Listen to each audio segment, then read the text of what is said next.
Hello there guys and welcome to Quantum MMA. Please like the video, subscribe to my channel, really helps me out a lot. Please, 98% of my viewers, they don't subscribe. It helps me a lot. Please subscribe. I'll upload videos occasionally. I won't even disturb you guys who are watching this, so please understand. And I really wanted to share that last week Islam Makhachev versus JDM UFC 322 card. I really did well on the predictions. In fact, I even said it is going to be a shitty main event in case if you guys haven't noticed. I forced myself to pick JDM, but I had a feeling that it's going to be a boring matchup because all these guys have that pedigree in them, the wrestling pedigree. Now I've understood and I've learned that I'm not going to just pick fights based on how do I say or what do I say based on just the fundamentals. I think I'm going to pick fights based on the how the reality is going to be.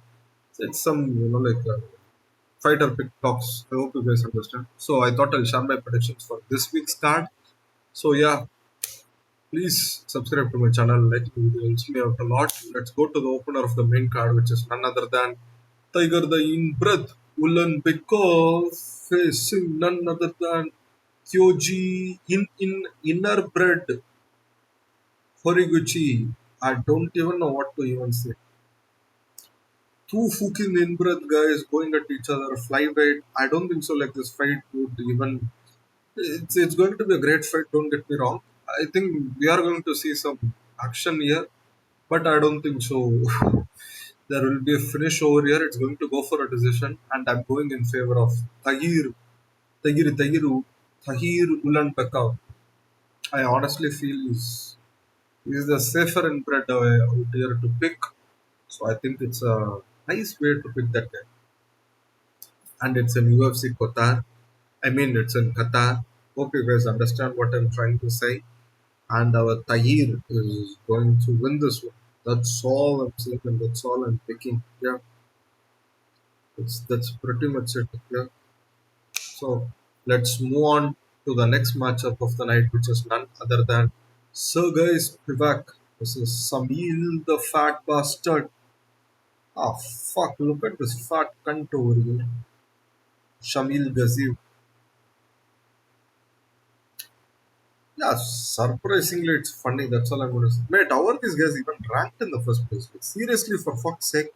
Sergei Spivak is number 7. Shamil Gaziev is number 11. Oh my god, this division is so gay. Mate, heavyweight's got to be one of the shittiest division in UFC right now. And I don't see any of these guys even doing anything. Shamil Gaziev is going to win because they want this England or some country was facing this Russian guy out of nowhere. They even gave this response when it was a very big opportunity for a newcomer, and I don't even think so how it's going to go. Shamil Gaziev, I think he is the guy who went and got hit in his forehead, right, on the pole, not on the pole, like the octagon ring or something like that. Yeah. Ah man, it's I don't even know, like 6'3", 6'4". Seriously, man, these jokers are fighting. I don't even know what to say. I think Shamil Gaziev will probably fight Sergey and there's higher possibility to win. I think it's going to be a boring decision. I think we are going to be tired of these assholes. But that's the truth. I think it's going to be like Shamil Gaziev by a decision. It's going to be a 3-round decision, not a war. It's going to be a boring ass fight, and Shamil is going to win this one. Don't even want to look at these two fat dad bod guys. Go to the gym, lift something. You guys are fighters. Think it through, guys. Yeah. Let's move on to the next matchup, which is none other than Jack Hermansson versus Myktybek Orolbai. Shit, I did something.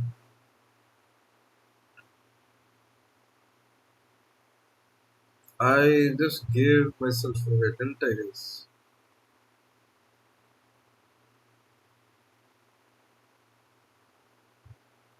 Myktybek Orolbai. Yeah. Jack Hermansson. I don't know what the fuck this guy is doing in welterweight. He's a seasoned middleweight, and this guy has even fought in light heavyweight, if I'm not wrong. And he's he's cutting too much weight to go and what probably fight against a guy who's I don't know, but he's not even inbred. I think he's born out of the same cell. If two same cells I have a kid that's so easy, so funny. Orolbai, yeah. Kyrgyzstan. He's from Kyrgyzstan, Swedish guy, facing a Kyrgyzstan guy. I don't know how it's going to go, but I think the weight cut is going to be like too much of it. And the previous matchup, if I'm not wrong, Jack Hermansson got flatline KO'd, and the guy who got KO'd is entering a lighter weight class, which means he's going to cut more weight, and he's going to go against a guy who's been in 3 round wars. He's too inbred. I don't think so. Like Orolbai can be KO'd by a guy like Jack Hermansson. Let's be honest.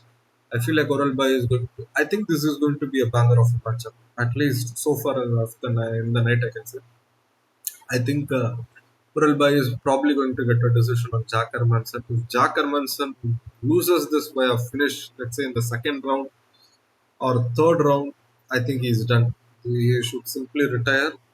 But I'm picking Uralbai to win, and it's too much of a weight cut for Jack Hermansson. So, which means like I should. What do I feel like is going to happen? This really touch of the gloves, it goes, they both strike, things are going to happen. Second round, I think probably Uralbai is going to sting him. And in the third round, I think Orolbai might finish him. Third round, KO slash TKO. That's what I'm finding this for. In the first round, if Jack Hermansson gets KO'd, please fire him. Please. For fuck's sake, get rid of this guy. That's all I'm saying. Orolbai, third round KO. Or TKO. Yeah, that's pretty much it. Let's move on to the next matchup, which is none other than Volkan Oezdemir versus Alonzo Menifield. But again, how are these two assholes like even ranked mid? Seriously, light heavyweight and heavyweight are the shittiest division they have. They are. That's all I'm going to say. It's been shittiest division for quite some time, and right now it's the really, really shitty division. That's all I'm going to say. Yeah. All in all, how do I fight? All in all, how do I see this fight go? I think Volkan Oezdemir is going to win. He is good. He's fought to beat Volkan Oezdemir. I think you got to be a bit talented, probably like be a potential title challenger or something. And Alonso Manfield's got nothing. He's a joker. Look at him. He is a joker. He's like West Side Cincinnati. Hood, stand up. And I don't think so. This guy even stands up. I don't think so. He's even 6 feet. I think he's probably like 5'8", 5'9", 5'10" at most. Probably wears some heels to shoes. I just can't say it. Yeah. It's pretty much it. And I think Volkan is going to be a is going to be like too difficult to deal with. I think Volkan Oezdemir is probably going to get a boring as decision in this matchup. Alonso Manfield might have moments here and there, but I don't see him finishing Volkan. I think Volkan will probably get a decision. Yeah, he'll get a nod from the judges. Yeah.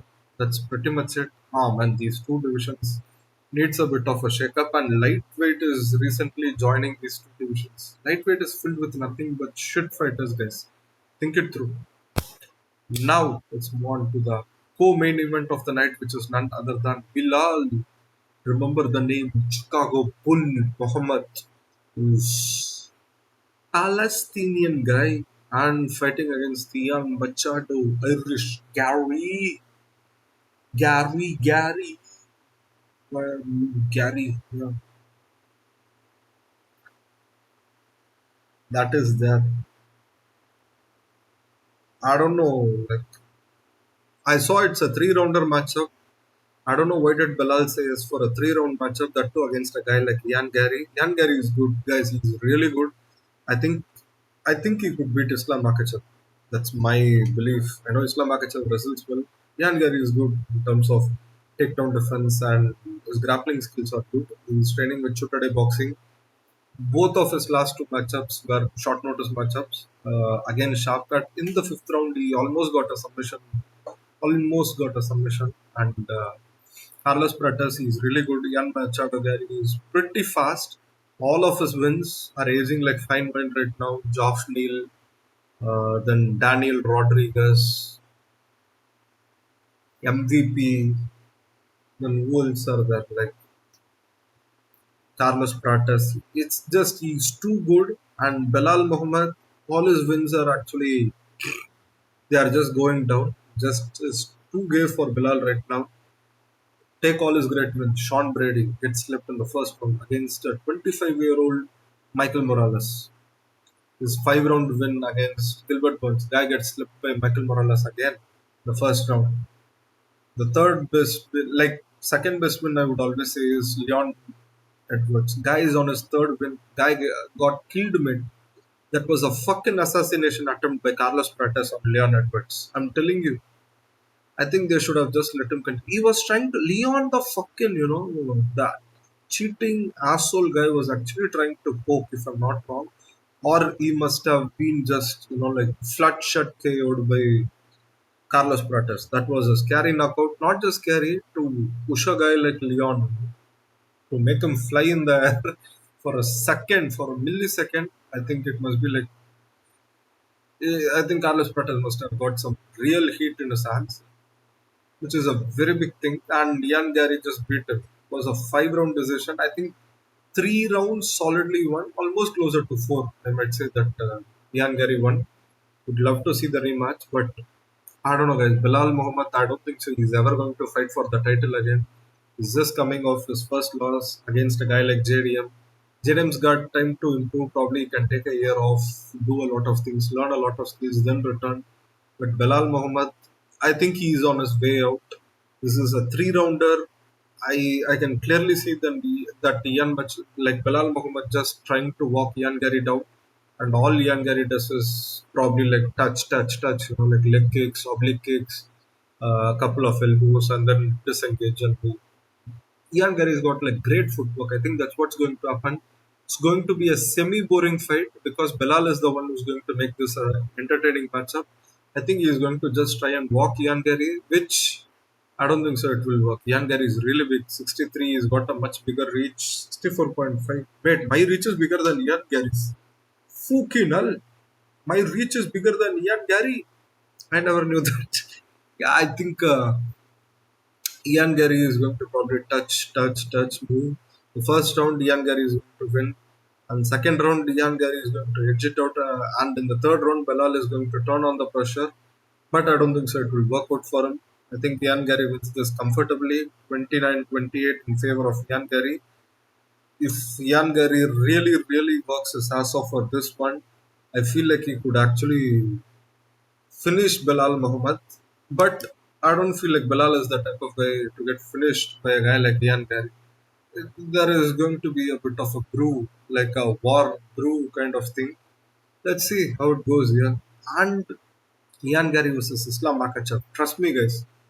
Russia versus Ireland 2 will not be as big as Conor versus Habib, but still it's a great matchup. Ian versus Islam, and I personally feel that Ian Gary could actually beat Islam Makhachev.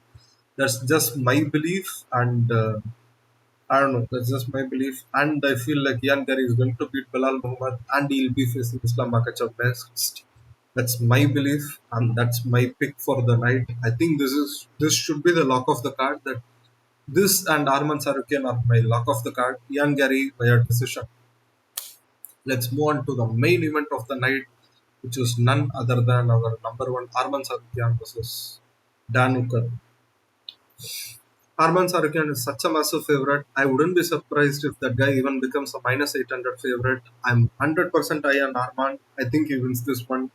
Dan Hooker versus Matthews Gamrot was close. Matthews Gamrot was doing well. It's a close matchup.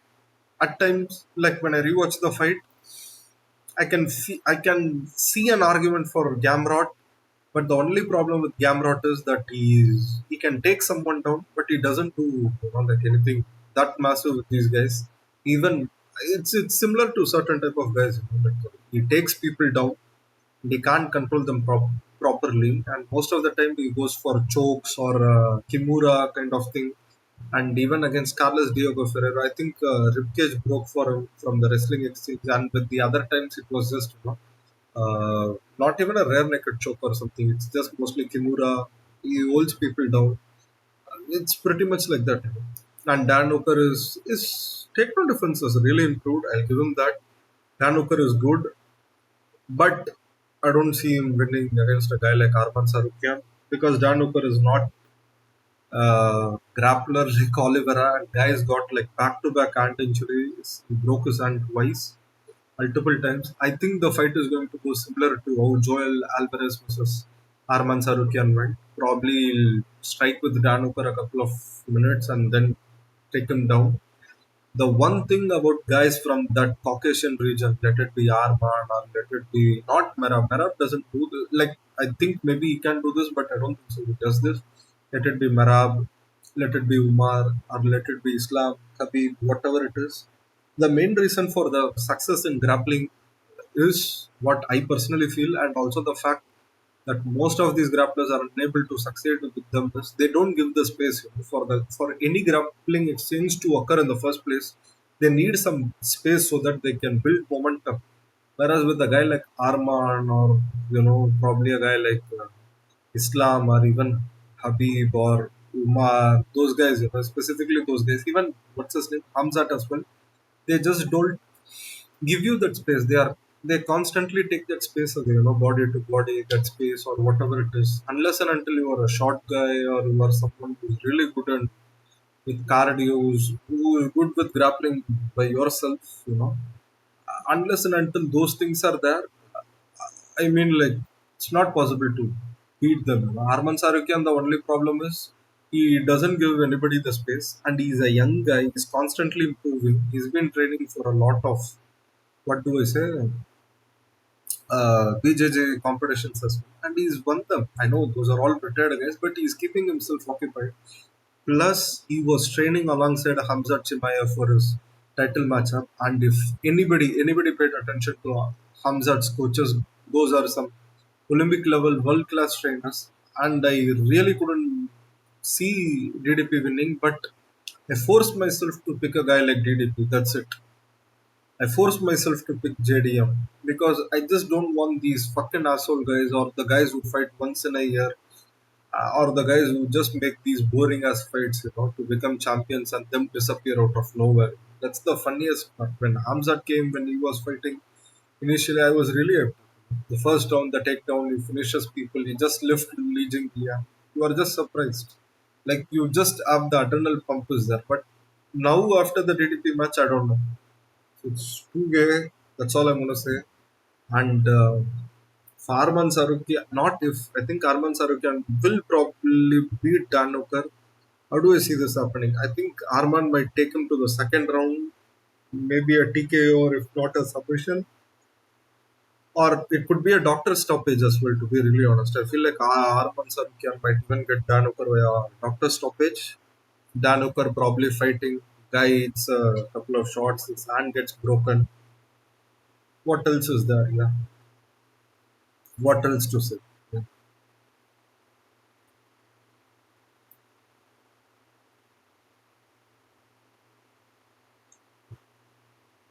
I really can't think of a way Danuka can win. I really love him. He's a great guy. He's a great fighter. Good or bad, he's given us a lot of amazing fights. I loved his Jalentana fight. Loved his Gamrot fight. Him versus Justin Poirier. Come on, guys. Let's be fucking honest. Him versus the Irish Dragon. Seriously, guys. Are you guys sleeping on it? It's a great matchup. The only thing I hate Dan Hooker, like I hate Dan Hooker in this entire life. If there is only one reason, if there is fuck, I think my English is so bad today. The only reason that I hate Dan Hooker at times is that asshole guy lost to a guy like Michael Chandler in the first round KO. That is the only thing that bothers me every time when I see the name Dan Hooker. Michael Chandler is ranked because of this guy. Michael Chandler hasn't won against it, but Tony was washed. Let's be honest. Tony was washed. Dan Hooker wasn't. He hit his prime after that. But I am honestly saying I hate Dan Hooker just for that one reason. Apart from that, I just am this massive fan of Dan Hooker. If Dan Hooker is fighting, I'm watching. Doesn't matter. Every time when I feel sad, I just watch some random Dan Hooker highlights. Guy gives his heart out. Guy gives everything for these matchups. He's a great fighter, even against Islam Makachev. I know he's going to lose, but still, he took it. Lost the matchup via first round submission. He's great. He can defend a couple of takedowns, but I think eventually the pressure from Arman, the chain wrestling is what will push Danuker down, and he's there constantly. Arman I don't think so. Arman, the submission threat is there unless and until Dan Hooker gets tired, gives himself away. I feel like it's going to be like, in case if Dan Hooker gets tired, then Arman would probably go in there for a submission, choke him out, Kimura, or if not, it's a TKO slash KO. I feel like 5 rounds is too much of a time for a guy like Dan Hooker to stay on the bottom. I think Dan Hooker will try to do something. Dan Hooker is that guy, the guy who goes after things. He can't have a boring fight. It's like there are certain things. It's just that. Let's be honest. This is the truth. John Jones cannot see a woman and have an erection. He needs a man to have an erection. Similar to that, Dan Hooker cannot be in a boring fight. He has to be in an entertaining fight. Trust me, Dan Hooker is going to make this as an entertaining matchup, and Arman is going to fight this one. No, I'm sure of it. Arman will win this one. And Topuria, the one thing that he does is he always makes sure that he has the bigger, how do I say, time between his fights. Like that, he's got the more recovery time between his fights, and he makes sure that his opponents have less. And Arman, who's fighting in November, I think probably Topuria might force him or make him, like fight in a February or something. It will be a quick turnaround for him. And are the chances of Topuria winning goes a lot when it's a quick turnaround. But all in all, how do you see this fight happening? Nothing. Just they both come, they both touch. Arman takes Danuker down. Danuker gets up a couple of times. Still, Arman gets him down again, and it will be a finish for Arman. Probably a Kimura or probably a submission in the third or fourth round. If it's a TKO, I think it should happen in the second. I think most probably in the third or fourth round, Arman Tsarukyan is going to get a submission. That's my pick. Arman is great this. Even his loss against Gamrot is. I didn't feel like he lost that one. He won that one. Only loss is against Islam Makachev, I must say. And a couple he's got here and there. But he's so young. I really feel like Arman Tsarukyan is going to win this one. You should bet your house on Arman Tsarukyan. This is the lock of the card. But if there is a guy who can turn things around, that's Dan Hooker. He can pull this off. Don't get me wrong. Just saying. But I feel like Arman is. This is Arman's time. I think Arman is going to get this one. No doubt about it. He's going to go there, get a boring as finish, or if not a decision. I don't think so. Decision would be possible. Dan Hooker something makes fights interesting. And Arman gets a finish in the third or fourth round. That's my pick. And in case if you guys have made it this far, please like the video, subscribe to my channel. It helps me out a lot, guys. Please subscribe. Thank you so much, and hope you guys have a great day. Enjoy the video, rewatch it again. Thank you so much.